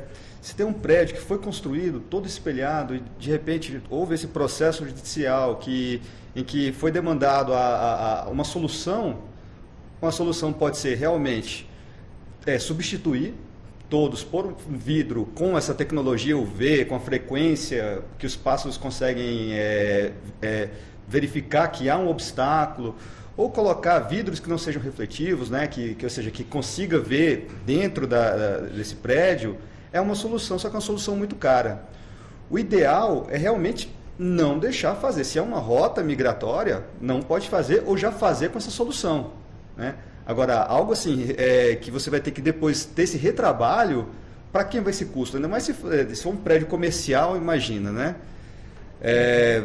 Compraram diversas unidades lá e agora os proprietários vão ter que arcar com esse custo de fazer a substituição de toda a fachada. Isso é muito caro, né? E, dependendo da empresa, eles não vão ter como arcar com essa despesa, né? Não é possível. Em relação ao que o doutor Adriel tinha falado, em relação ao selo verde, isso é muito interessante mesmo, né? Porque é um diferencial de mercado. Uma empresa, uma construtora que construiu um prédio e que conseguiu esse selo verde, ela tem um produto que se diferencia dos outros produtos da concorrência, né? Ou seja, ela vai vender, quem vai comprar vai saber que vai estar comprando algo exclusivo, algo que não é comum ainda, né? Que é algo novo, isso é novo. Não há tantos prédios ainda que possuem esse selo verde. Esse tipo de tecnologia é algo que, sim, vem de fora, né? O Brasil, a gente importa muito tecnologia, leis, a gente vê muita coisa de fora. E isso é algo que também veio de fora, né? Que chegou, ele citou a LEED, né? Que então aqui veio para cá. Eu não conhecia a Aqua, né? Mas sim a LEED, ela é famosa mesmo, que dá esse selo verde. Acho que tem alguns prédios aqui em Brasília, né? Que possuem esse selo verde, isso é muito bom mesmo. Só que são também empreendimentos mais caros. Sim. Né? Então, assim, acaba que o consumidor final, na hora de escolher, ele vai comprar um produto bem mais caro só porque tem esse selo verde. Porque ele vai ter diversas opções mais baratas, né? Então, assim, é até complicado. A pessoa vai construir, mas depois ela não vai conseguir vender. Não é? Ou seja, para baratear, então talvez teria que ter subsídio do governo, já que está fazendo algum prédio verde, para conseguir ser competitivo também. Porque eu acho que não basta apenas ter o selo verde, acho que tem que ser competitivo. Aí entra justamente a questão da questão tributária. Prédios verdes podem ter redução no seu IPTU, alguma questão nesse sentido, que daí você bonifica aquele empreendimento justamente por seguir padrões que são tão novos e beneficiam tanto não só o Estado, mas como toda a população. Doutor Saad.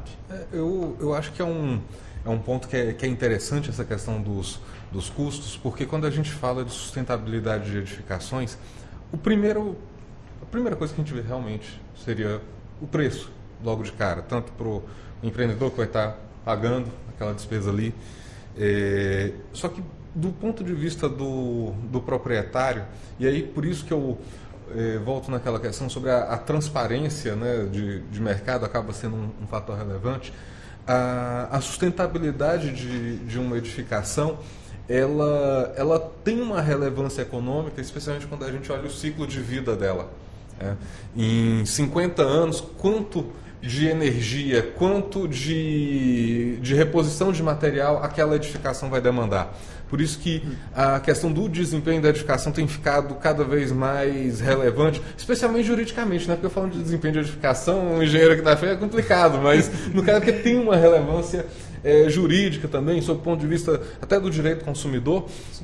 E no caso, quando a gente tem isso em mente, isso acaba sendo interessante, torna o processo de decisão para que a edificação seja mais sustentável interessante financeiramente. Só que muitas vezes o custo da falta de desempenho está escondido, porque ele está vendo o preço da edificação, mas não está vendo quanto que ele vai economizar ao longo de 50 anos de vida útil, né, mais coisa, menos coisa, geralmente, não sei se eu estou errando por muito, tá? mas que geralmente a gente vê nessas situações, e a gente tem de fato um ganho financeiro ali. E isso, eu acho que é o primeiro ponto, é evidenciar isso. A gente tem algumas... Eu já ouvi falar de algumas legislações, né, em outros países que buscavam justamente evidenciar esse ganho. Eu só não vou me arriscar para falar exatamente qual. Eu acho que foi a Austrália, mas prefiro não me arriscar para falar bobeira. E a gente então acaba tendo um ponto que é interessante para proprietários, para quem vai investir numa obra dessa, porque começa a pensar no ganho a um prazo maior. Só que fazer essa verificação, buscar uma certificação, até pouco tempo atrás era muito caro. Eu acho, assim, o selo LEED, a gente tem poucos prédios aqui em Brasília que tem, um processo, uma certificação que era cara, e acaba tendo uma história interessante, que a gente tem um outro selo que chama EDGE, que ele foi pensado para países em desenvolvimento, Brasil, Colômbia, Argentina, México, países da América Latina, África, Ásia, que vinham tendo problemas para buscar essa certificação. E o selo EDGE veio justamente para dar uma resposta a essa demanda dos países em desenvolvimento para que fosse possível, né, com alguma simplificação. Eu já não sei se eu estou errando no detalhe, porque isso entra na parte de engenharia e fala com simplificação, mas não é tão simples assim, né? Então, que possibilitar uma redução de custos no acesso a essa certificação. Então, acho que é um ponto interessante, tem uma relevância ambiental, tem uma relevância para o mercado e tem uma relevância também para os proprietários, que acabam economizando mais com conta de luz quando a edificação funciona melhor. Falar em relevância ambiental, quer dizer, o Brasil, graças a Deus, é livre de terremoto, de vez em quando dá aqueles balancinhos assim, né? O pessoal quase não sente, bem diferente de outros países aí, que infelizmente causam realmente uns estragos muito grandes, ceifam vidas, quer dizer, terremoto, vulcão também nós não temos aqui, enfim. Então eu cresci sempre ouvindo aquela expressão, o Brasil é um país abençoado por Deus, aqui não tem nada, até que ocorreu esse episódio no Rio Grande do Sul, onde praticamente tivemos ali o estado submerso, quase na sua totalidade. A capital não foi diferente, o aeroporto internacional lá de Porto Alegre até agora não pode operar na sua totalidade, enfim. Quando nós, portanto, abordamos justamente essa questão da evolução ambiental, os estudos, quer dizer, no campo da engenharia, quer dizer, estamos aqui abordando o aspecto dos pássaros e evidentemente que o assunto vai puxando, portanto, aí o outro, no caso, doutor Igor.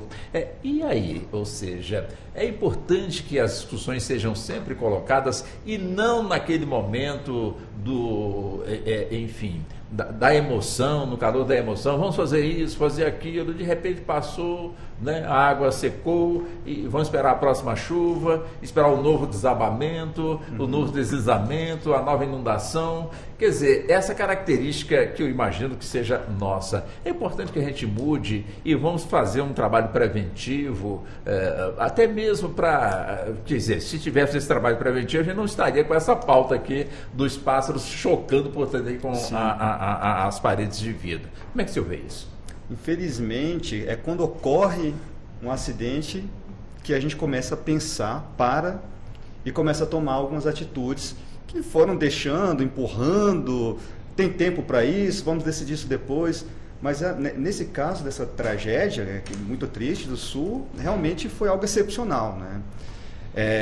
Até porque na engenharia a gente trabalha muito com estatística.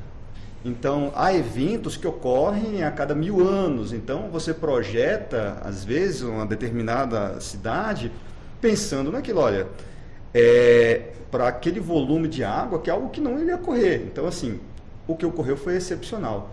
Mas, sim, tem que ter um controle real mesmo, assim, das instituições e que fique em cima, cobrando. E tem que sempre continuar avançando nessas questões ambientais, justamente para problemas como esse não ocorram novamente, né? Ou seja, já que houve essa flexibilidade lá atrás, agora que aconteceu, assim, realmente é o momento de evoluir mais e criar novas estratégias. Tem que ter estratégia, porque se ocorre algo assim novamente, vai ser realmente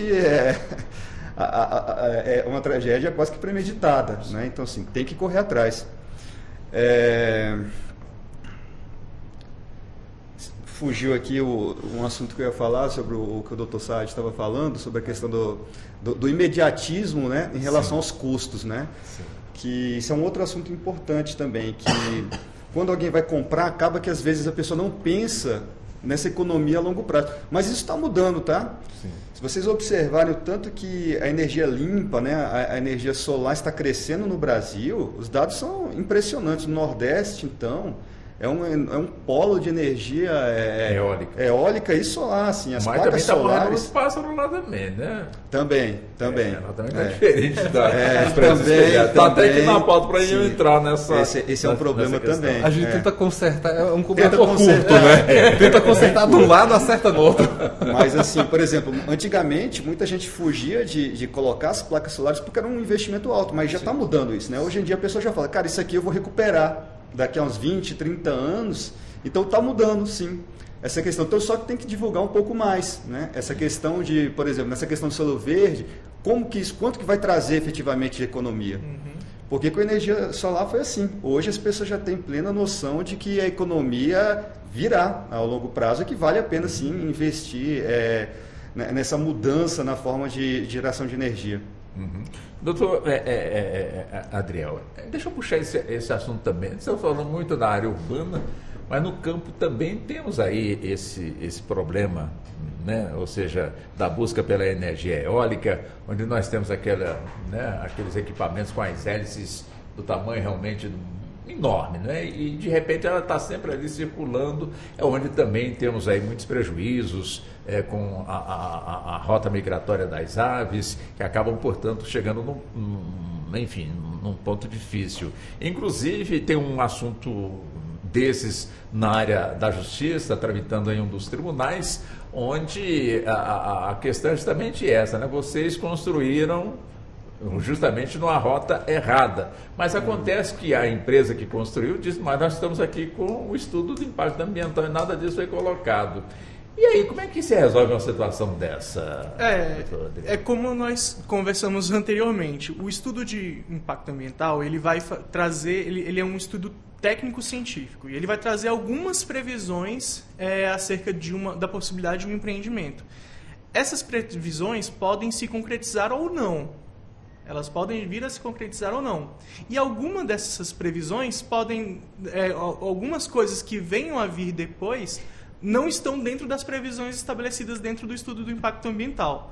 Então, a gente tem que pensar que dentro de qualquer empreendimento, o empreendimento ele tem que ser dividido de pequeno, grande e médio porte. Pequeno, médio e grande porte, né?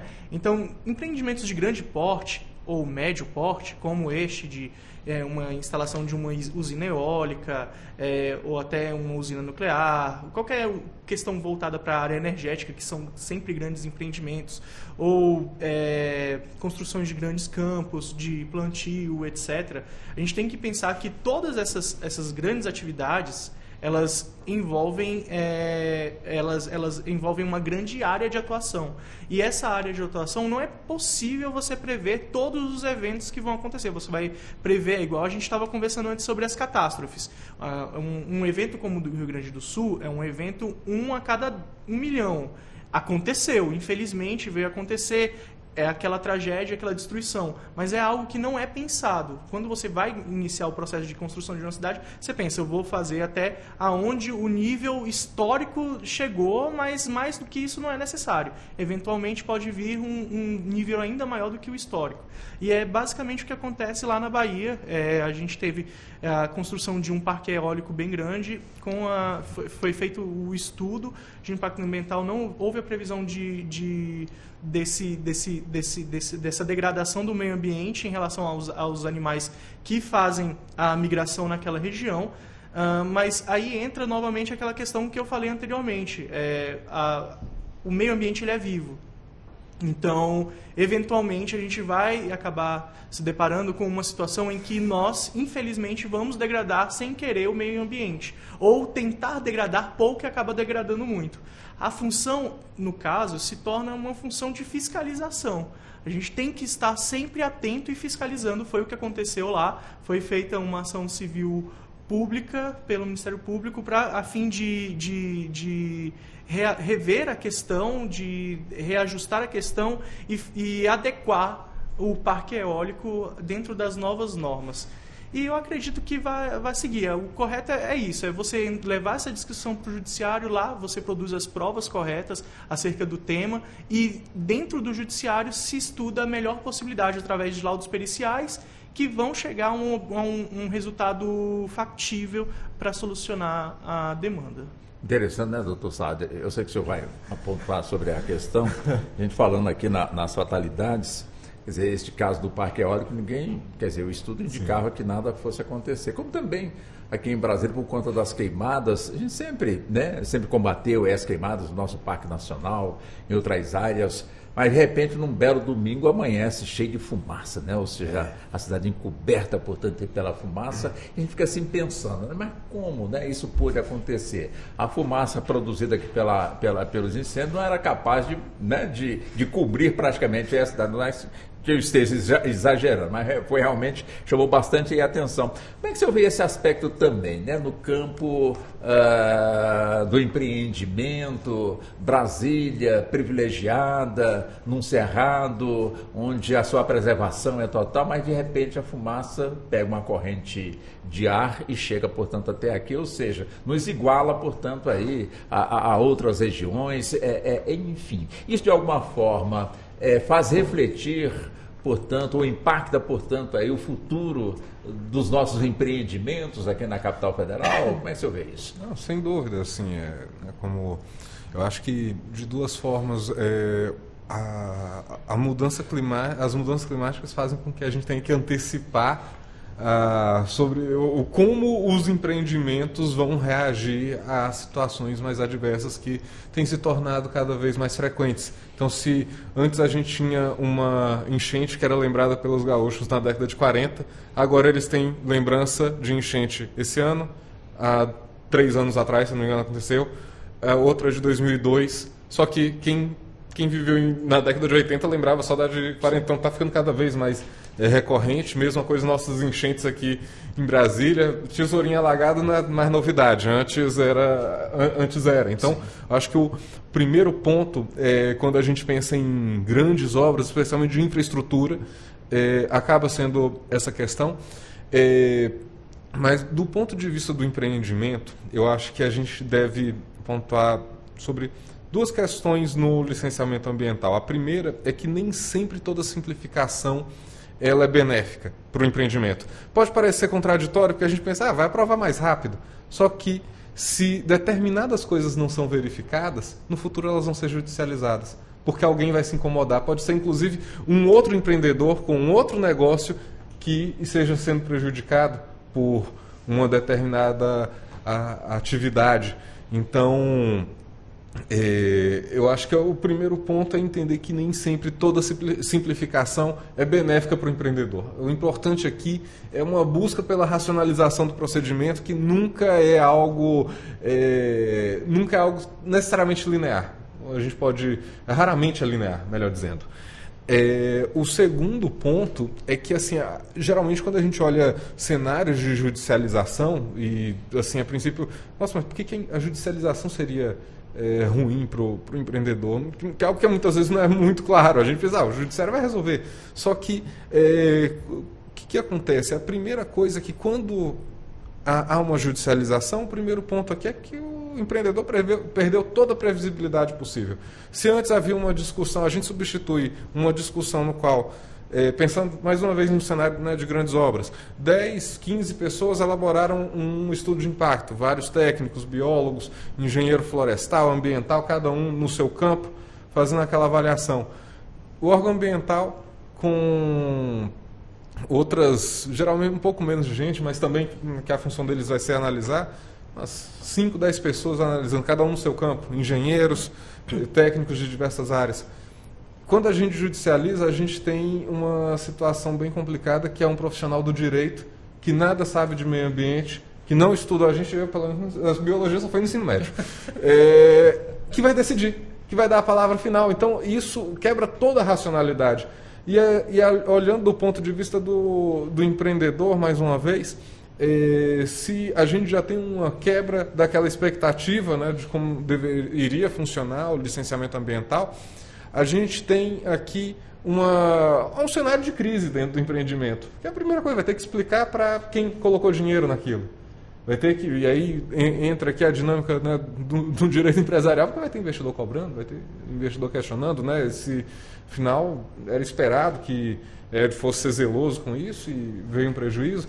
A gente tem, e que muitas vezes o empreendedor pode até ter razão, mas a crise já está instaurada. Eventualmente a gente tem um estudo que por alguma razão faltou que o Ministério Público entendeu que faltou alguma informação, e ele entendeu que aquilo ali era motivo para se entrar com uma ação de improbidade. Não é incomum que a gente tenha pessoas que se me apresentaram, não, mas uma ação de improbidade aqui. Então, e aí a gente vai para um outro ponto, também é muito recorrente nesse tipo de processo, que há uma pressão midiática. Afinal, é obra grande, interesse público, o jornalismo vai fazer a parte dele de cobrir isso. E a situação que geralmente um empreendedor está é que ele está na página policial. Então, ainda que ele tenha razão no fim das contas, ainda que o juiz analise e fale, olha, o senhor tem razão, cara, ele já perdeu 10 anos do empreendimento dele, manteve aquela obra lá, gastando dinheiro para manter aquilo ali, mas também não pode tirar, porque descomissionamento também tem impacto ambiental. Com o nome, assim, no chão, e muitas vezes ele tem razão. Então, assim, a judicialização é um cenário horrível do ponto de vista do empreendimento, quando a gente fala assim no cenário de licenciamento ambiental. Mas se tivermos cadeias, de alguma forma, de soluções para não chegar até o judiciário, seria uma alternativa? Olha, não, sem dúvida, eu acho que assim, o ponto aqui, para evitar, né, que se chegue no judiciário, primeira coisa, é uma palavra que está meio batida, mas deve ser feito compliance. Sempre assim, buscar seguir à risca, procedimento de consulta pública, procedimentos dentro, né, nos órgãos intervenientes, IFAM, ICMBio, fazer tudo bem certinho. E aí eu acho que até a função ideal aqui do profissional do direito é evitar que haja judicialização. O estudo de impacto, e isso é um ponto que é muito sensível, porque muitas vezes a gente tem engenheiros excelentes, só que eles são bons de engenharia. Para elaborar o estudo, passar aquela comunicação de uma forma que o analista do órgão ambiental se sinta seguro em aprovar, porque ele também está com medo de ser processado pelo Ministério Público.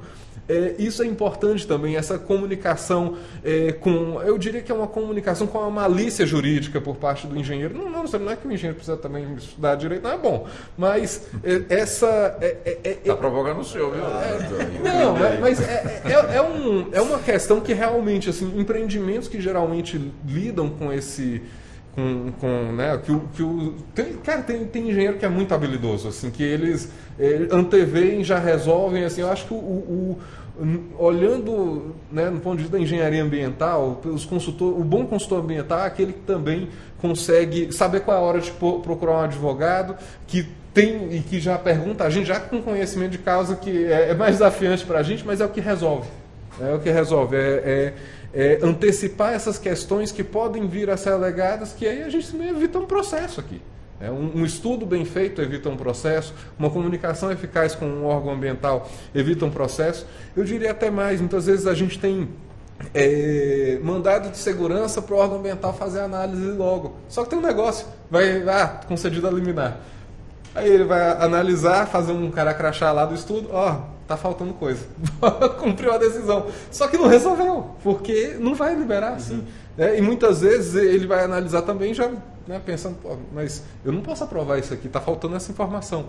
Então, essa postura em relação ao órgão ambiental, de antecipar as questões, de buscar ter uma comunicação efetiva e uma prevenção jurídica nas decisões é bem importante para que a gente evite um cenário de judicialização. E aí o maior desafio na prática é conseguir fazer com que advogado e engenheiro falem a mesma língua, que aí é bem difícil para os dois. É um desafio, doutor?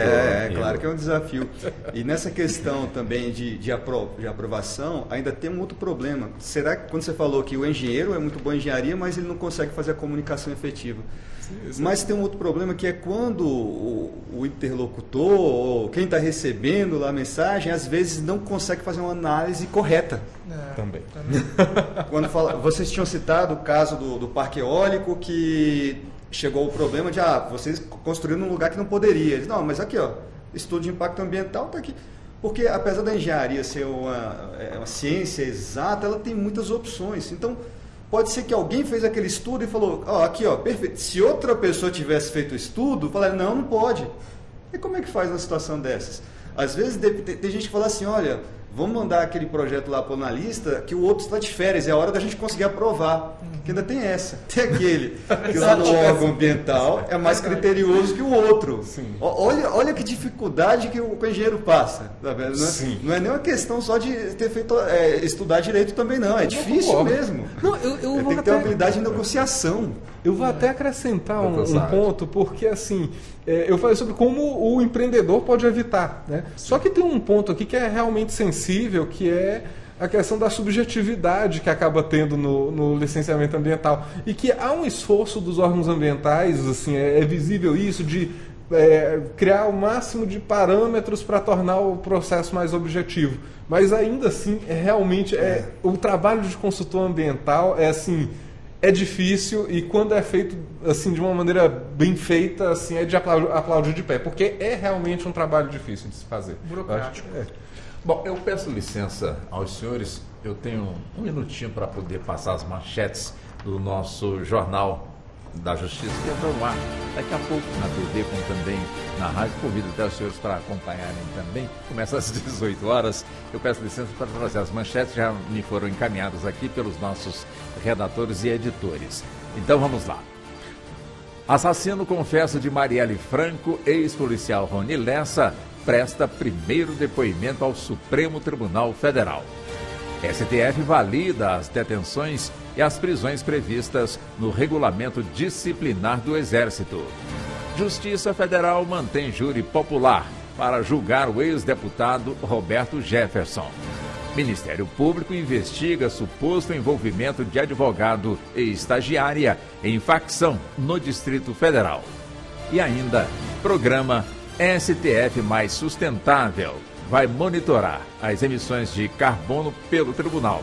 O objetivo é reduzir a emissão de CO2 com novas metodologias de trabalho. O Jornal da Justiça desta terça-feira, 27 de agosto, começa às 18 horas. Pois bem, como nós temos, portanto, 8 minutos de programa, nós vamos agora entrar nas nossas considerações finais. Eu começo com o senhor, com o doutor Adriel. 2 minutos, doutor Adriel, já para as considerações finais, depois os agradecimentos. Ótimo. Em relação às considerações finais, eu tenho que só destacar alguns princípios que são basilares dentro do nosso ordenamento jurídico voltado ao direito ambiental, que é o princípio da precaução e da prevenção.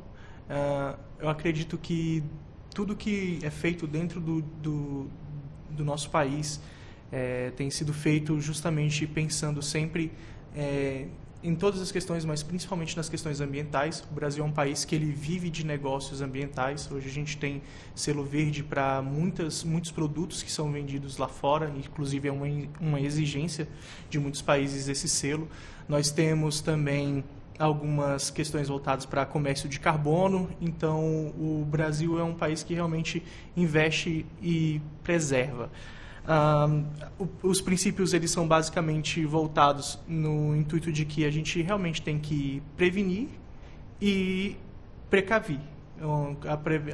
A prevenção vem justamente daquilo que eu consigo observar, de algum dano, algum prejuízo que eu consigo observar lá na frente, e daí eu já trabalho para evitar com que esse dano se concretize. E a precaução ela vem justamente quando eu não tenho a visibilidade do dano que eu posso causar, mas a ideia é que eu consiga trabalhar de uma forma que esses danos que eu não consigo ver sejam ainda assim evitados. Então, com base nisso que a gente tem que pensar as construções dos nossos próximos empreendimentos, justamente pensando em prevenir e precaver da possibilidade de causar danos ao meio ambiente, seja ele, mesmo que ele seja a morte de alguns pássaros dentro do nosso espaço aéreo, né? Acho extremamente importante a gente tratar de um tema como esse, porque por mais que ele seja muito simples, é simplório falar da vida de alguns passarinhos que chegam e batem em alguns empreendimentos e acabam morrendo ali, mas é uma preocupação real que o mundo inteiro já faz estudos sobre, é uma preocupação que tende a aumentar, porque a ideia é que a gente continue fazendo ainda mais empreendimentos urbanísticos que mais verticalizados ainda, mais altos ainda. Então, por mais que seja simples, é algo que está dentro da nossa sociedade, está dentro do nosso cotidiano e vai perdurar aí durante muito tempo. Foi bom ter falado sobre isso hoje. Ótimo. Deixa o seu por último, doutor Saad, para contrapor, né, pegar o engenheiro, né, doutor Igor. Agora com os seus 2 minutos para as considerações finais, por favor. Bom, foi muito interessante esse debate, e sobre essa questão da migratória dos pássaros, eu acho que uma conclusão é que realmente é precipitado. inserir um estudo de impacto ambiental como sendo algo obrigatório para a construção de prédios. Eu acho que realmente a conclusão é que deveria passar isso para um plano diretor, que vai estabelecer regiões que não podem ser construídos, prédios, porque estão em uma área de migração de pássaros, ou que, caso construa, com um certo limite de andares, ou que utilize materiais na fachada que não confundam os pássaros, né? Acho que essa foi uma conclusão, né, que a gente teve hoje no debate. E agora agradecer um pouco sobre a oportunidade de ter vindo aqui, debater com os senhores, agradecer à Rádio Justiça. Perfeito. Bom, agora com o doutor Pedro Saad, também uns 2 minutos, doutor Pedro, para as considerações finais. Não, eu acho, assim, é impressionante o quanto que uns passarinhos esbarrando nos prédios rendeu esse assunto. Oi, né? como, hein?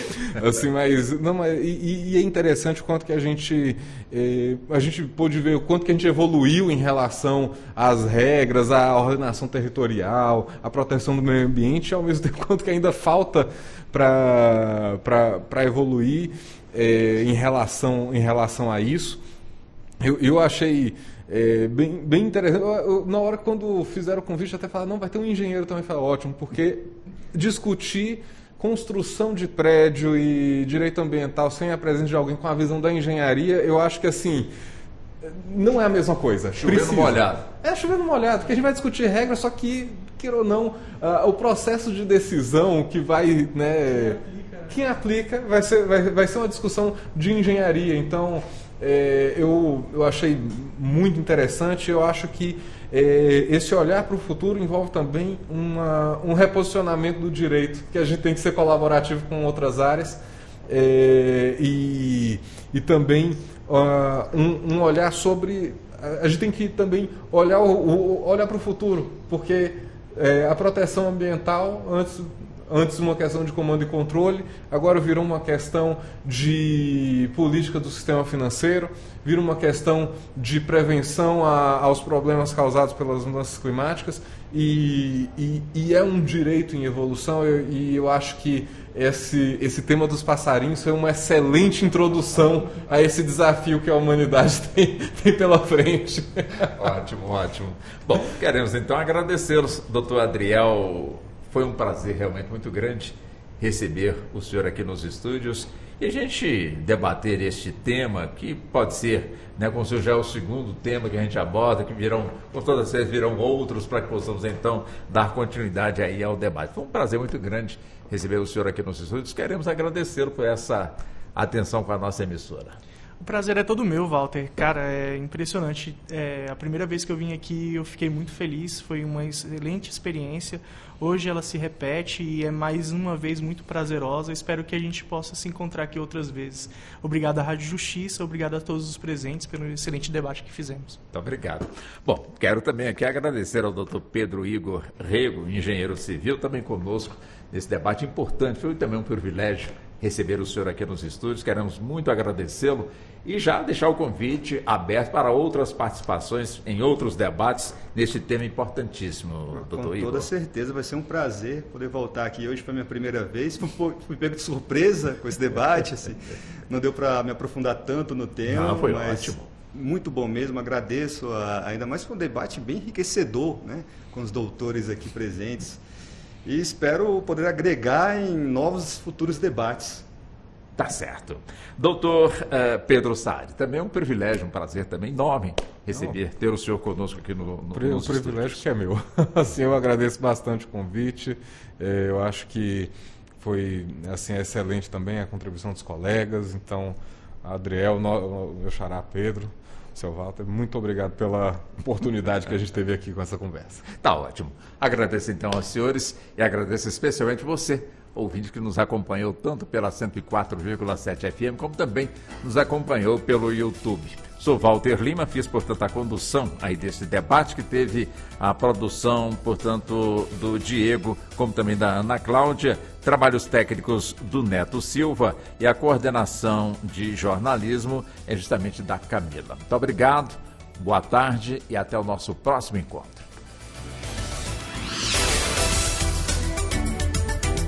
A Rádio Justiça apresentou Justiça na Tarde. Secretaria de Comunicação Social, Supremo Tribunal Federal.